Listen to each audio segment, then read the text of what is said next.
Hi everybody, this is Brett Hancock. Just want to make a quick video here, just out here jogging, trying to get some exercise, keep the temple of the Holy Spirit healthy, right?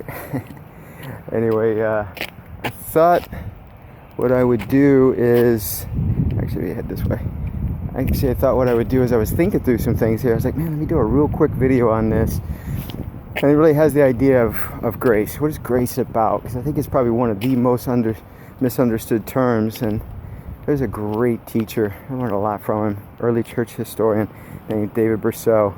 If you want to go to scrollpublishing.com, he did a great lesson. It was very edifying, called Grace, the most misunderstood word in the Bible. But anyway, I just want to talk about this idea of, let's see, where would I start? There's some different things that are in the New Testament talks about the knowledge of Christ that leads to salvation. Because when people hear about, hey, believe, right? Hey, I just need to have faith. I need to believe. Well, like I've talked about in other videos, the Greek word pistis, as a noun, means both trust, and I emphasize the word trust. I think that's very overlooked. Trust, belief, and I guess you could throw the word faith in there. That comes from Latin and stuff, but it's sort of this idea of trusting and believing, right? So it's believe what?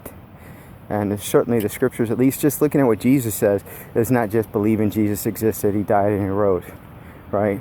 That's where people will try and take one passage that uses the word euangelion, which would be translated as, gospel, coming from Germanic languages.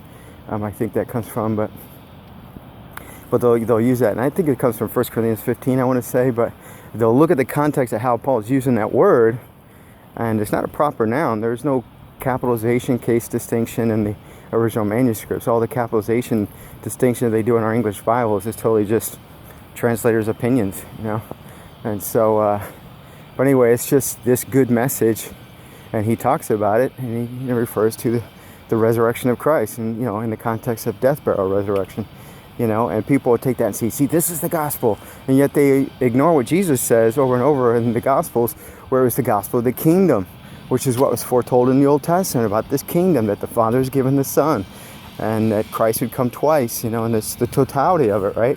It's not just the death, burial, and resurrection aspect, which is a small, super important part of the gospel of the kingdom, right? So, but anyway, it's this, the scriptures talk about knowledge of Christ, it leads to salvation.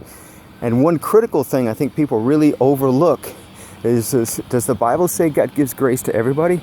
No, he only gives it to the humble. He opposes the proud. And James 4 verse 6 quotes from the Septuagint, Proverbs chapter 3, says exactly like that, verbatim. God gives grace to the humble, but he opposes the proud. He gives charis, is the Greek word, to the humble. And then, 1 Peter chapter 5 verse 5. Somebody over there running some machine tools. I don't want to get into that noise. Actually, let me go back this way. So, but he gives, so it's 1 Peter chapter 5 verse 5 quotes this passage in Proverbs chapter 3, that if you look in your Masoretic text-based Bibles, Old Testaments, using the Masoretic text, which comes from the Jews, based Bibles like King James and some of these others or whatever, they're not going to line up exactly with your New Testament. The Old Testament quotes in the New Testament many times because they come from the Septuagint, the Greek Septuagint. That was the, Bible of the early church up until 400, when Jerome took it upon himself to swap it out and go with what the Jews were going with and stuff. So, but anyway, James chapter 4 verse 6 and 1 Peter chapter 5 verse 5 quotes from Proverbs chapter 3 and says, God gives grace to the humble, but he opposes the proud. And a super important passage to understand this is Isaiah 66 verse 2. This is the one that God esteems, the one that is humble, contrite in heart, and trembles at my word, right? And so it's this idea of being humble, like Peter declares in Acts chapter 10, verse 34 and 35, that he only accepts those, he'll accept people from any nation, anywhere, that fear God and work righteousness. So this humble and contrite heart leads to fearing God, that Proverbs chapter 1 says the beginning of wisdom, right? So God gives grace to those that are humble, but he opposes people that are not humble. So God only gives grace to the humble. So to get the knowledge of Christ, we need grace. Because what I've noticed in studying the scriptures is that we're in darkness. We need illumination to be able to see rightly and to see this knowledge of Christ that leads to salvation. And that comes through grace. And God only gives it to the humble. So So if we'll just humble ourselves, God will give grace, illuminate our understanding. We'll understand what the scriptures are teaching. We'll put them into practice, and it leads to salvation. And I don't want to make it oversimplistic like that and stuff, but at least the beginning of that is definitely the... hold on, let me stop this. Okay, I had to wait till that car that had no muffler went by. So, but anyway, so that's the thing. So God gives grace to the humble. Let's humble ourselves before God. He illuminates our understandings. Then we have the knowledge of Christ. We understand the will of God. Matthew chapter 7, verse 21.